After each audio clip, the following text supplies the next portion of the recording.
C'est en gros 650-700 bénévoles. C'est un budget aux alentours de 300 000 €. C'est 35 cavaliers, c'est 26 chefs d'équipe, c'est une dizaine de commissions qui travaillent toute l'année pour préparer la saison.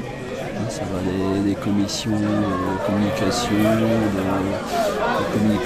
des commissions costumes, etc. C'est une grosse machine, quoi. On éclaire le papillon.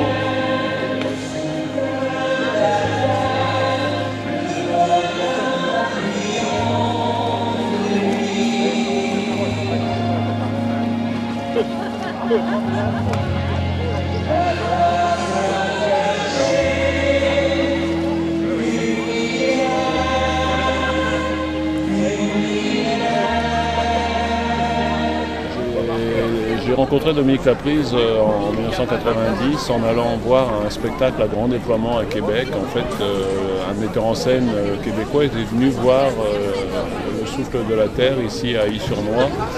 Et on avait sympathisé, il m'avait invité à aller voir ce qu'il faisait à Québec. Et puis j'ai été séduit par son spectacle et notamment par sa musique. J'ai demandé à rencontrer le compositeur et puis depuis je travaille avec Dominique Laprise. J'ai beaucoup de plaisir dans tous mes spectacles. J'ai la chance d'avoir des musiques originales, sur mesure. Et vraiment, les musiques du Souffle de la Terre sont vraiment des musiques qui nous appartiennent, qui sont vraiment, même si elles ont été créées à Québec, elles font partie intégrante du spectacle. Les participants se sont appropriés ces musiques. 3, chassez 4, les bras, 1, 2, 1, 2, 3, 1, 2, 1, 2, 3, encore une fois, 1.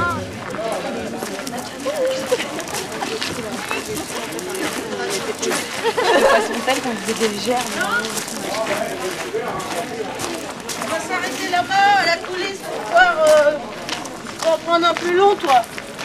Donc vous faites partie de quelle équipe? L'équipe 24. D'accord. Qu'on appelle l'équipe danse. L'équipe danse. La danse. D'accord. Je fais ce que je peux. Donc vous faites partie du spectacle depuis quelle année? Depuis l'an 2001. Je me suis retrouvée seule en 2000 et puis je suis arrivée là en 2001. D'accord. Et pourquoi avoir choisi de participer au spectacle? Parce que ma fille, mon beau-fils, ma petite-fille, tout le monde y était, mon petit-fils, tout le monde y était. D'accord. Donc j'étais seule, ça fait une occupation. C'est l'occasion de voir un peu la famille. Voilà. D'accord. Et de rencontrer d'autres gens aussi. D'autres gens. Et puis avoir vraiment une équipe où il y a une entente formidable. Je vais te donner un pantalon. Donne-moi ça.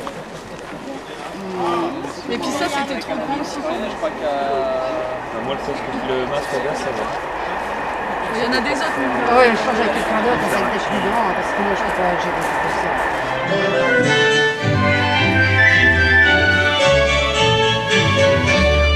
Demain, t'as pas de lunettes, hein.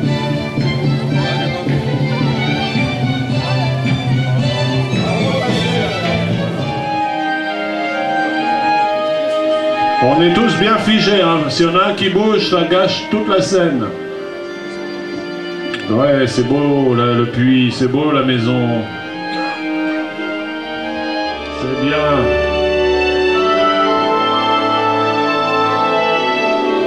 C'est bien les enfants, vous bougez pas, c'est formidable les orphelins. Cette aventure, en fait, ce spectacle est d'abord et avant tout une aventure humaine. C'est vraiment le spectacle n'est pas un but en soi, c'est vraiment un moyen d'animation du canton, de la région d'Ailly-sur-Noix. Les gens qui se rencontrent à cette occasion tissent des liens, des amitiés se créent. On côtoie des dizaines de personnes, des centaines de personnes. Et puis il y a des affinités qui naissent et il se passe plein de choses autour du spectacle. C'est vraiment d'abord et avant tout une aventure humaine qui casse les barrières sociales, les barrières d'âge. C'est une des rares activités de loisirs que l'on puisse faire en famille. Donc les gens sont là en famille, les enfants sympathisent, grandissent dans l'aventure. Mes enfants ont commencé tout petits, maintenant ils sont toujours là, ils sont adultes maintenant et participent toujours à l'aventure et se sont vraiment fait des amis, si on crée des liens en participant à cette aventure. Et c'est d'abord pour ça, pour cette fabuleuse aventure humaine que j'ai créé ce spectacle. D'accord, merci beaucoup.